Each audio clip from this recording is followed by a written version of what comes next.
सुप्रभात। मैं संजय गहतोड़ी, पुष्पा प्रियंका सरस्वती विद्या मंदिर इंटर कॉलेज नानकमता के इस यूट्यूब चैनल में आप सभी का स्वागत है। कक्षा 9th में सामाजिक विज्ञान के अंतर्गत भूगोल विषय में हम पार्ट 2 का अध्ययन कर रहे थे, जिसमें हमने भारत के भौतिक स्वरूप के बारे में बताया था। उसमें हमने मुख्य रूप से 6 भागों में उसको विभाजित किया था, जिसमें हमने हिमालय के बारे में पढ़ा है। इससे पूर्व की वीडियोज में आप देख सकते हैं। यदि आपने देख रखी है तो अच्छी बात, नहीं देखी हैं तो इसके पूर्व की जितनी वीडियो बनाई गई है 9th में ज्योग्राफी की, उसके लिंक इस वीडियो के डिस्क्रिप्शन में दिया गया है, आप जा करके देख सकते हैं। तो उसमें हमने हिमालय के निर्माण के बारे में पढ़ लिया था, हमने उत्तर भारत के मैदान के निर्माण के बारे में पढ़ लिया था। हमने उसमें प्रायद्वीपीय पठार, जिस टॉपिक को हमने यहाँ पर लिखा है, इसके बारे में भी हमने चर्चा की थी कि किस तरह से ये वाला जो दक्षिण भारत का जो हिस्सा है, इसको थोड़ा मैं बोर्ड में भी बनाया है कि किस तरह से ये वाला जो हिस्सा है, दक्षिण भारत वाला जो हिस्सा है, इसको हम प्रायद्वीपीय भारत के नाम से जानते हैं। और यह गोंडवाना लैंड का हिस्सा है और किस तरह से अफ्रीका से टूट करके यहाँ आया, इसको हमने बताया था। अफ्रीका से टूट करके उत्तर पूर्व में बहते हुए यहाँ पर ये पहुँचा जहाँ पर भारत है। तो इसके बारे में हमने प्रायद्वीपीय पठार वाले एक वीडियो में पहले चर्चा की है। आज उसी के अंतर्गत हम इस प्रायद्वीपीय पठार के अंतर्गत ये वाला जो हिस्सा हम कह रहे हैं प्रायद्वीपीय पठार है करके, इस प्रायद्वीपीय पठार के अंतर्गत विभिन्न प्रकार की भू-आकृतियाँ आती हैं, उनके बारे में हम यहाँ पर अध्ययन करेंगे और उसी संबंध में हम पूर्वी घाट को भी यहाँ पर देखेंगे।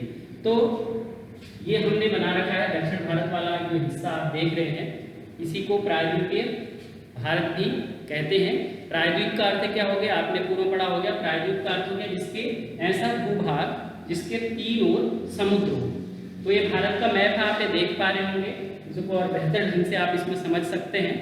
तो ये वाला भूभाग हो गया, इस तरफ अरब सागर है, इस तरफ हिंद महासागर हो गया और ये बंगाल की खाड़ी है। तो इस तरह से हम देखेंगे भूभाग 3 ओर से समुद्र से घिरा हुआ है, इसीलिए इसको प्रायद्वीपीय भारत कहते हैं। तो प्रायद्वीपीय भारत के अंतर्गत जो विभिन्न भू-आकृतियाँ आती हैं उसको आप थोड़ा सा देखेंगे यहाँ पर।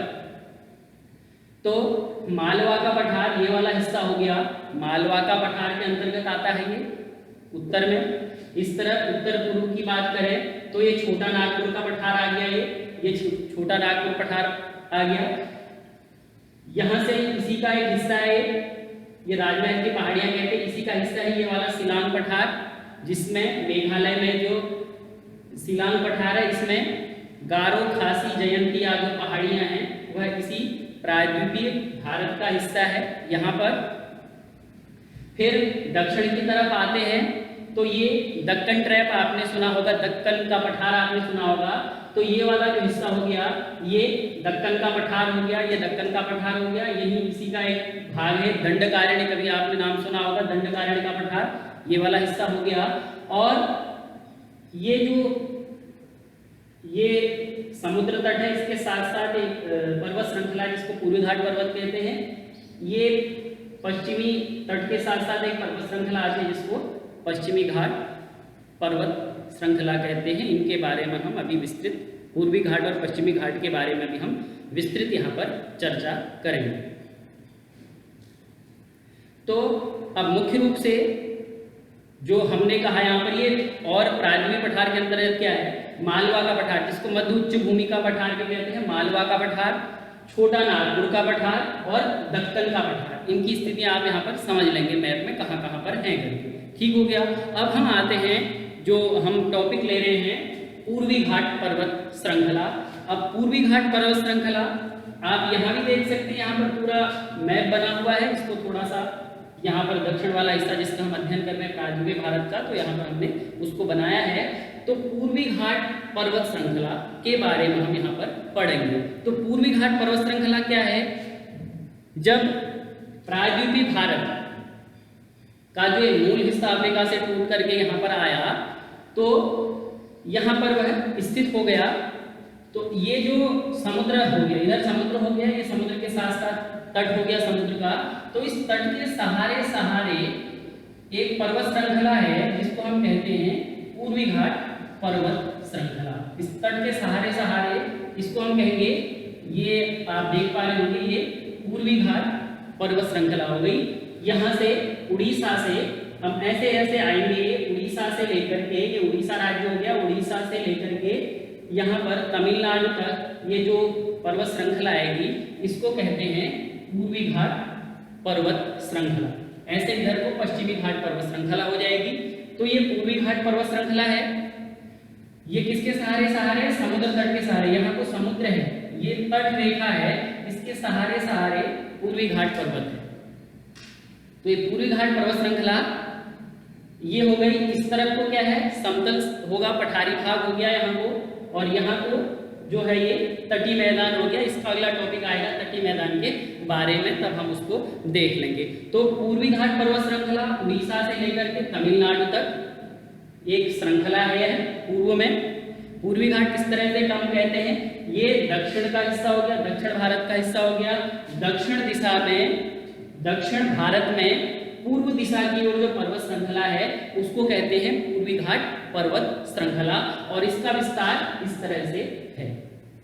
अब चूंकि प्रायद्वीपीय जो पठार है, वे जो प्रायद्वीपीय पठार है, प्रायद्वीपीय भारत है, इसका जो ढाल है, हम जब दक्षिण की बात करेंगे, यहाँ से जो इसका ढाल है यह पूर्व की ओर है। इसलिए बहुत सारी नदियां जो इस क्षेत्र में बहती है, इस क्षेत्र में जो बहुत सारी नदियां बहती हैं, चाहे वह गोदावरी हो गई, कावेरी हो गई, महानदी हो गई, जो भी नदियां बहती हैं वो नदियां अपना जल कहाँ पर गिराती हैं, इस बंगाल की खाड़ी में। अभी अफवाह वाले पार्ट में भी आप इसको पढ़ेंगे।